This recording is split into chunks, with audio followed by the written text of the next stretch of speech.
En général, les moules d'injection sont constitués de deux parties. Voici deux moules d'injection. Ces outillages comportent une partie fixe et une partie mobile.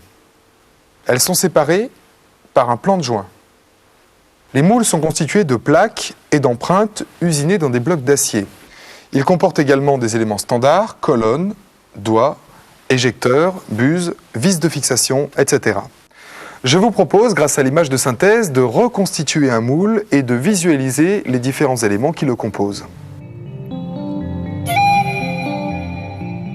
La partie fixe du moule comporte une plaque porte-empreinte femelle,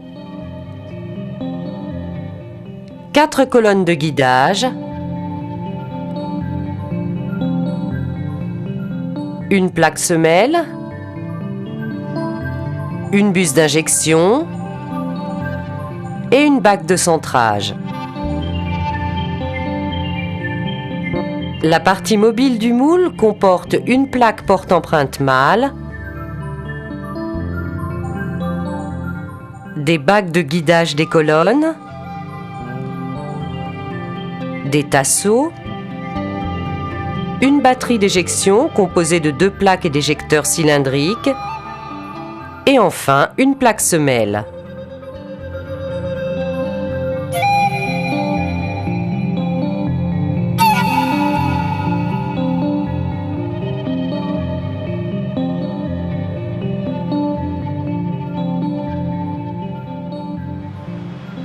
Voici la carcasse du moule.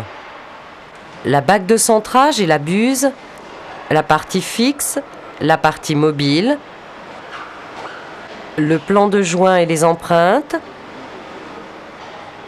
la batterie d'éjection et les éjecteurs. Lors du moulage d'une pièce injectée, ces différents organes remplissent plusieurs fonctions. Regardez. Lors du montage du moule sur la presse, la bague de centrage positionne la buse moule dans l'axe de la buse presse. Les plaques semelles permettent le bridage des 2 parties du moule sur les plateaux de la presse. Les colonnes de guidage assurent le positionnement des 2 parties du moule et donc des empreintes mâles et femelles.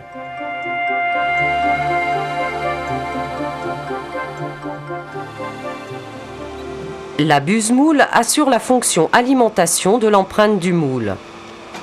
L'empreinte, appelée aussi cavité, assure la fonction mise en forme de la matière. Attention, lorsqu'on injecte le polymère fondu dans un moule dont les empreintes ne sont pas refroidies, le métal se réchauffe et au bout de quelques cycles, les éjecteurs passent au travers de la pièce. Le moule d'injection doit donc impérativement évacuer les calories libérées par le polymère lors de son changement d'état de liquide à solide.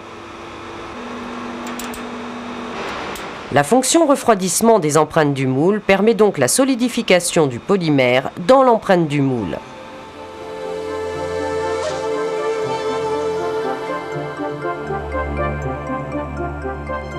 Après démoulage et éjection de la pièce, le moule se referme.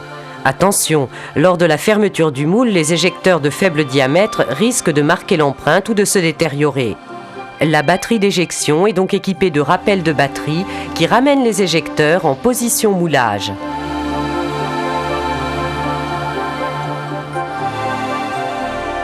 Notons que les éjecteurs cylindriques laissent des traces sur la pièce. Le choix d'un système d'éjection par lunettes de dévêtissage supprime ou réduit ce défaut d'aspect.